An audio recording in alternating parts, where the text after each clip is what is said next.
Aaron Murray, kind enough to join us once again. Aaron, appreciate the time. How you been? Yeah, man, always happy to jump on, doing well, and just excited for a fun November where these playoff games really get ramped up for college football. So let's start with your Bulldogs. And once again, I appreciate you jumping on board with us today. I still believe they're one of three teams right now that I view as a team that could go on to win the national championship. But I've been concerned the last few weeks with the quarterback in Carson Beck. There was so much hype. There was so much expectation, right? Talks about him potentially being the number one pick of the NFL draft. What's going on? Because when I keep on watching Georgia, even when they win games, he has a lot of turnovers, man. Yeah, overall, it's not been a very fluid, smooth season for Georgia. But defense kind of really has gotten going the past few games, going back to the Texas game. But offense is just a lot of inconsistency. And it does start with the quarterback spot. And I'm not here to really make a ton of excuses for Carson, but I will say this, you lose Brock Bowers, who I think is still leading the NFL in receptions. I don't know if that changed after yesterday or not. Ladd McConkey's killing it in LA at the moment. And there's just been a lot of ups and downs from the receivers and tight ends. You go to the beginning of the season, a lot of drop passes, Arian Smith, you had some tight ends dropping balls as well. So there you had all this trust in the receiving core a year ago. A couple of those guys leave. The guys this year, I just haven't seen the chemistry really click. And I think that there's a lack of trust going on a little bit right now with Carson. Those guys, I think prime example this past weekend versus Florida. It's third down and 10. It's a simple dig route with the check down, and you're reading the backside linebacker. If he gets any sort of depth, you check it down. If he comes up at all, then you're going to have that window to throw the dig route. Linebacker drops, and the tight end sitting there wide open. It's a catch, and you have to trust that guy's going to get you the first down. You create separation, you got to go get it. And instead, he tries to force it and should have been his fourth pick of the afternoon. So plays like that where Carson feels like he has to be the hero. He has to create the big play, because if not him, then who right now is a problem. You have to trust the guys around you. Are they Brock? Are they Ladd? No, but they are good enough, and they have improved this season. You just put the ball in their hands and see what they can do with it. And at the end of the day, guess what? If they can't get the job done, if you don't turn it over, let the defense win. You don't have to be this isn't Miami. You don't got to score 40, 50 points per game in order to win. So it's like he just two things: trust, take care of the football. If he does that, I'm with you. This is one of the best three teams in all of college football. With the pieces that they lost, right, you would expect a quarterback to elevate, and I know it's not always easy to do so, but if he's going to be that franchise quarterback at the next level in the NFL, it's funny, after hearing you lay it out the way that you did, I'm not saying he's going to fall this far, because I still believe he's going to be a first-round pick, but similar conversations were had about Sam Howell when he was at UNC. Yep. At one point, first-round pick, then fell all the way out of the first round when he lost his running backs and wide receivers. Does Carson come off to you as someone that could still be a franchise quarterback in the NFL, or is this one of those years where it's like, man, he's showing you he's not as good as what we thought it was? No, I still think he could be a franchise quarterback. Listen, he checks off a lot of boxes. He's great size, incredible arm strength. And I'll say this, I even texted Bobo, the offensive coordinator, yesterday morning, watching the game live. And then I woke up the next morning, Sunday morning, and went back and watched the coach's tape. And it was one of those moments where, and you hear this saying all the time, it's not as bad as you think it is. It's not as good as you think it is. And then this is one of the moments where it felt really bad in the moment. It did not feel smooth. It didn't feel, obviously the turnovers were bad. And then you go back and watch the tape and you're like, there's a ton of good, especially from Carson. And even Kirby said that after the games, like he's making big time throws. We just have to eliminate these mistakes. The throws he makes, and he's done it all year long, very few guys in college football are making those throws. So it's not something that's like in his DNA, these turnovers. A year ago, he was great. He took care of the football. He was efficient. He found the check down. He's pressing a little bit right now. I think it's an easy correction to where instead of 75, 80% of the game, him playing at a high level, we're like, oh my God, that looks like a top 15 pick. But then, 25% of the time, it's like, what the hell is he doing? I think that 25% can easily be corrected because we've seen him do that. So will he be a top 10 pick? Probably not at this point. Will he be a first round pick? I don't know. Maybe he falls into the early second round, maybe third round. But I do believe he has all the intangibles to go and be a franchise quarterback at the next level. Aaron Murray here with us. The last few years, Ryan Day was trying to tell us his football team was tough. And when I would watch him play, I didn't see that toughness that the coach would be talking about and going after like Lou Holtz and all that nonsense before and after the Notre Dame game. I saw a toughness from Ohio State that I haven't seen in a long time on Saturday up against Penn State with that offensive line, makeshift offensive line, all the injuries that you had, the moving around. That was a tough effort. And finally, I look at Ohio State and I go, okay, that's a football team that I'm starting to see actually be a tough football team like their coach has been trying to sell us on the last few years. No, they definitely have. I mean, the defense has been there for a couple of years now. It's been more the offensive side of the football. And, it was good to see Quinshon Judkins and that run game get going. But to me, there's two question marks heading into the season. One, as you allude to, the offensive line. Could you be physical? We didn't know that Michigan was going to completely fall off the face of the earth. But, we're like, okay, listen, if you're going to want to beat Michigan, you're going to be tougher. I think they're going to be able to beat Michigan if they're tough or not this year, unfortunately, for that football team. But the other question was Will Howard. And through two games on the road, in two of the most hostile environments in the country, in Eugene and then obviously there against Penn State, he's played well. And I know like the interception sucked to start the game, the fumble and that was ended up being a touchback, a couple turnovers. But overall, I walk away saying that this is still an elite defense, probably one of the best defenses in the country. Quinshon and Trayvon Henderson, still probably the best tandem of running backs in the country. Jeremiah Smith is a freak of nature. Abuka is still phenomenal. And then the offensive line showed me a lot this past weekend. And Will Howard has answered the call for me pretty much the entire season. So there really isn't a weakness. I think the big question is like, okay, offensive line, we all challenged you. We all said, oh my God, you're not good enough from what we saw a week ago to go into Penn State against that defense line in that environment with 111,000 people. You can't do it.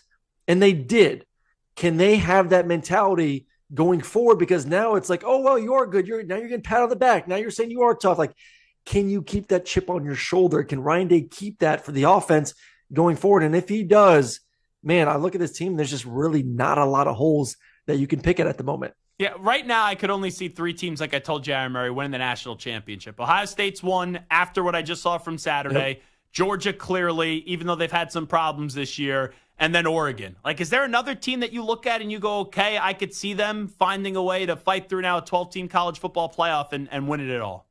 I mean, there's a couple teams. I mean, when you have a quarterback that is having the season that Cam Ward's having, he always gives you a chance. I mean, at the end of the day, like that's just the way it is. He is capable against all those defenses of going out there and throwing 4 or 5 touchdowns. Can the defense stop any of them? That's another question. But like he gives you an opportunity to maybe sneak in and not 100% confident, but I am loving what I'm seeing from him. I still think Texas is a really good football team. I think Texas's defense is elite. I think that Quinn Ewers is still a very talented quarterback. I think there's a ton of talent around him. The offense line's maybe not as good as we thought they were heading into the season, but I think Texas, because of that defense, is going to me. I feel very similar about Texas and Georgia, and I know Georgia beat them pretty good there in Austin a couple weeks ago. But Georgia was gifted a lot of short fields. That defense kicked Georgia's butt, I thought, at the end of the day. So they will be fine in Austin. I think they're going to have a chance to win. And I'm really interested to see what this Tennessee team ends up looking like. They've got a big matchup against Georgia in Athens in a couple weeks. Nico had probably the most consistent game that he's had in quite some time, since probably the first month of the season, against Kentucky this past weekend. They can run the football. They can play defense. And if Nico can get hot and be as talented as everyone thinks he has, and kind of the glimpses we've seen from him, that's another team that can make a deep run in the playoffs. I like Indiana too. I like it. So I think there's more than we think. Like talent-wise, probably Georgia, Oregon, Ohio State. But like I can make a case for, like I said, Texas. I can make a case for Tennessee. And I mean, we really don't know about Indiana yet, but like we'll see in a few weeks. There's a lot to like about them. Yeah, we'll see in a couple weeks versus Ohio State. Aaron Murray here with us. I know you haven't done your full draft analysis on these quarterbacks, but out of the guys that are eligible for the draft this year, I think Shedeur and Cam, you could pick those guys 1, 2, whatever way you want. Those got to be the first 2 guys off the board for quarterbacks, right? Oh, 100%. There's no doubt about it. Cam, if he can stop throwing the ball to, across his body. I mean, I've never seen a quarterback maybe even once do it, but he's done it twice this year where he's running out of bounds and throws it to the opposite hash, one versus Cal and then one this past weekend, both resulted in an interception. So I guess it's the if I'm going to play that way and make all these great plays, you just have to accept the fact that I'm going to make some of the stupidest ass plays I've ever seen before in my life as a quarterback. But I guess it comes with the territory. But no, I've loved Cam. He's got the size too. He's 6'2", over 200 pounds. And I've loved what Shedeur has done this season as well. And they're going to have an opportunity based on what happened this past weekend to be in the conversation to maybe win the Big 12, which would be absolutely crazy. Would love to see Colorado in the playoffs. Those two are great. I think Carson still has a chance, depending on how he plays down the stretch. He's got a great opportunity against an Ole Miss team this weekend and an SEC championship game if they win that, and a playoffs to prove that he deserves to be in the first round. I still think Quinn has an opportunity to be maybe a late first round, second round pick. And then it'll be interesting to see what Jalen does for Alabama, Milroe, if he decides to come out or not after this season as well. But yeah, I think those first two guys you talked about have created an enormous separation from the rest of the pack at the moment. With what Ole Miss's offense finally did last week, can you see Ole Miss beating Georgia, or do you anticipate Georgia to just find a way this weekend?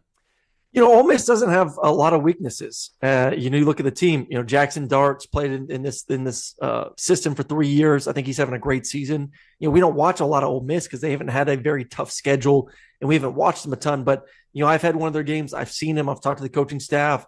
He's having a terrific season. The receivers are great. Hopefully get Trey back this weekend if I'm an Ole Miss fan. But hell, if Watkins continues to play like that, you don't feel as bad. But it'd be good to have Trey and Watkins doing their thing and Juice as well and pre-scoring. Then the defense is the difference. Like that defensive line, that front seven is legit. Can they hold up? Because Texas was the same way. Texas has a really good quarterback, great receivers, and a really good defense. But guess what? Georgia whipped their offensive line's butt. Ole Miss, that is going to be what everyone's watching. Can that offensive line hold up against Georgia? And if they can, 100% Ole Miss can win this football game. But as we've seen this year, the teams that win the lines of scrimmage win the football games. We saw that at Penn State, Ohio State this past weekend. We saw that Georgia, Texas a couple weeks ago. That is the difference. For all the fancy offenses and everything going on, Georgia showed it for 2 years when they won the national championship. Michigan showed it last year, the way they played football. This is still a game where if you can't win the lines of scrimmage, you will not win big-time games. And Georgia right now has the advantage at the lines of scrimmage. So I do think Georgia can go out there and sneak a win out. But if they can't hold up, Ole Miss is more than talented enough to get the win at home. Who does that, by the way, Aaron Murray, between Alabama and LSU on Saturday earlier in the week right now? Getting a thought on that. I think LSU wins the football game. I really like LSU. I love Garrett Nussmeier. I know he had a horrific second half against A&M, but I think overall right now he's the best quarterback in the SEC. I love their receivers. I like the fact that they've got a run game a little bit with Caden Durham. And I do think the defense is playing good enough football right now, where I look at Alabama and I still don't trust their secondary.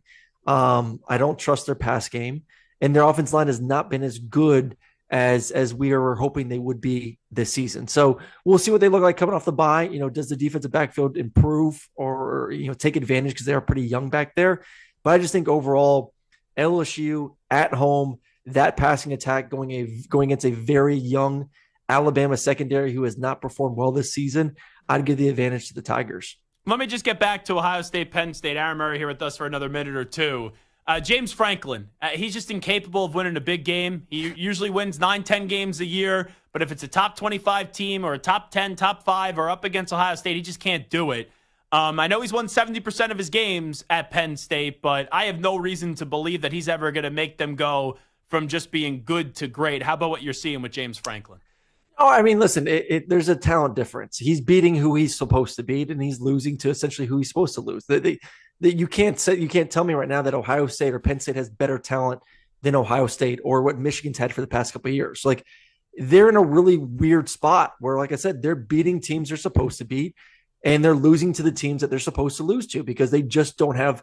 He's not as good of a coach as those guys are, and he doesn't have the same kind of talent as them. So it's as simple as it is. So the difference this year is they don't have to play Michigan. Michigan's not as good, obviously, as well. This will be an 11-1 football team.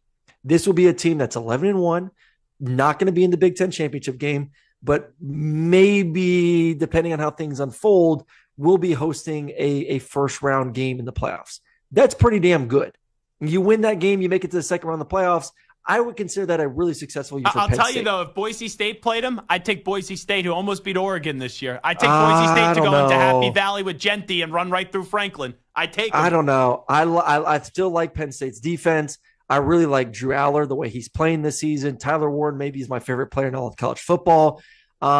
They just lack receivers on the outside, plain and simple. Like Ohio State was able to play man-to-man coverage and commit to the run, and they couldn't win. And then obviously some just horrendous play calling inside the 5-yard line where you just don't get terrible. Just give the ball to Tyler Warren 4 straight times, let him go out there and do his thing. So I still really like this Penn State team because of Drew, because of the defense, because of the running backs, because of Tyler Warren.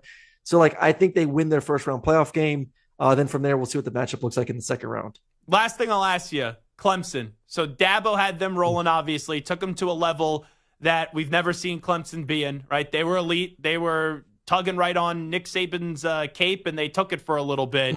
But he's just so stubborn, and even after the opening loss to Georgia, right, they've won all these games, and then, boom, Louisville walks in, not intimidated, and smacks them around. What do you say to the Clemson fan about how they should view Dabo Swinney moving forward? Well, listen, the Georgia game's a Georgia game. I mean, that's Georgia. You kind of didn't expect it, but you don't sit back and say, oh, I'm surprised. This is so I don't know if you're like, oh my God, we need to burn the ships and start all over from the sense of our culture and how we, utilize the transfer portal, anything like that. This was the moment though, at home, coming off a bye against Louisville, who's a good football team. I mean, Louisville has been competitive in all their losses this year, whether it was Notre Dame or SMU or good Miami. Last year too.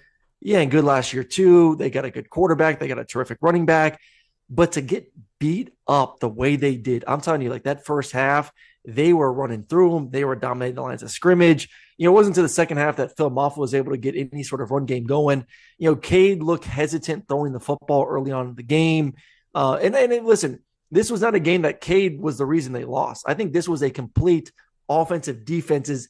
They both got whipped. Louisville beat them on both lines of scrimmage. Louisville's offense was better. Louisville's defense was better. That is embarrassing for a Clemson football team at home, coming off a bye with the supposed talent gap that you have compared to Louisville. So yes, this was a true, now after this, burn the ships. You got to start all over, and you got to figure out how to make this roster even better going forward, because it is unacceptable to lose by double digits like that at home. He is Aaron Murray. Does a great job, ESPN and SiriusXM. Always great to catch up with you. Thanks, Aaron. Appreciate it, man. Have a great week.